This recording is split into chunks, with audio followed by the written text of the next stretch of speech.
கிட்டத்தட்ட ஒரு 20 பேர் கிட்ட நல்லா கிரிக்கெட் தெரியாத பசங்க வந்திருக்காங்க. இதில் 3 பேர் தமிழ்நாடு ஸ்டேட் ஆடிருக்காங்க. அண்டர் கேட்டகரியில் அண்டர் 14, அண்டர் 16, அண்டர் 19ல். அதுக்கப்புறம் ஒரு 3 பேர் வந்து டிஎன்பிஎல் லெவலில் ஆடிருக்காங்க. அது அப்புறம் பெரியசாமிங்கிறவர் நானும் அவனும் ஓப்பனிங் போலிங் போட்டிருக்கோம் தமிழ்நாடுக்கு. ஸோ இந்த மாதிரி நிறைய கேட்டகரியில் வந்துகிட்டே இருக்காங்க. இதெல்லாம் வந்து ஒரு கிரிக்கெட் தெரியாத அந்த பசங்க. ஸோ சென்னை லீகில் ஒரு 15 பேர் கிட்ட ஆடுறாங்க.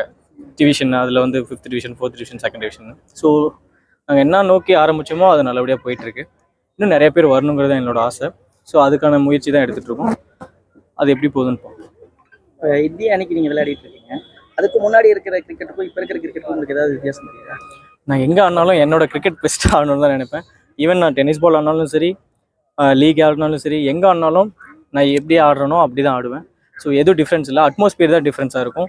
ஸோ மற்றபடி என்னோடய கேம் இதெல்லாம் சேம் எஃபர்ட் தான் எல்லா இடத்துலையும். என்னோடய பெஸ்ட்டை தான் கொடுக்க பார்ப்பேன். என்ன இடம் மாறும், பிளேஸ் மாறும், பட் எல்லாமே ஒரே மாதிரி தான் இருக்கும் என்னோட கிரிக்கெட்டில். சென்னை சூப்பர் கிங்ஸ்ல வந்து நீங்க இடம் பெறாதனால உங்களுக்கு மன வருத்தம் இருக்கா? டிசியில் நீங்க அந்த மாதிரிலாம் இல்லைங்க. இது நம்ம கையில் எதுவும் கிடையாது. ஸோ இது வந்து நம்ம ஃப்ரான்ச்சைசி தான் அதை டிசைட் பண்ணுறது. அந்த டைமில் அவங்களுக்கு யார் வேணுங்கிறாங்களோ அவங்க சூஸ் பண்ணுற விஷயம். இது நம்ம கையில் எதுவும் கிடையாது.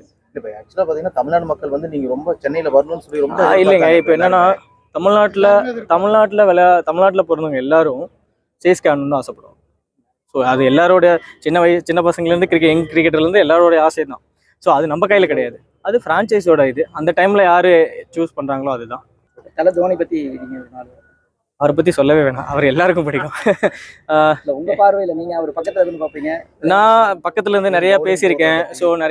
நான் அந்த லாஸ்ட் டைம் கூட மீட் பண்ணி பேசியிருந்தேன். அவர் சொன்ன விஷயம், அவர் ஒரு 2 வருஷம் முன்னாடி ஒரு விஷயம் சொல்லியிருந்தார்.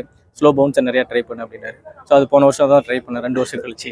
ஸோ இந்த மாதிரி நிறையா அவர் போனோடனே நான் பெரிய எல்லா ஸ்போர்ட்ஸ் பர்சனும் போனோடனே என்ன கேட்பேன், ஃபிட்னஸ் எப்படி ரொம்ப இப்போ அது மாதிரி ஃபஸ்ட்டு ஒன்றே எனக்கு தான் கேட்டேன்.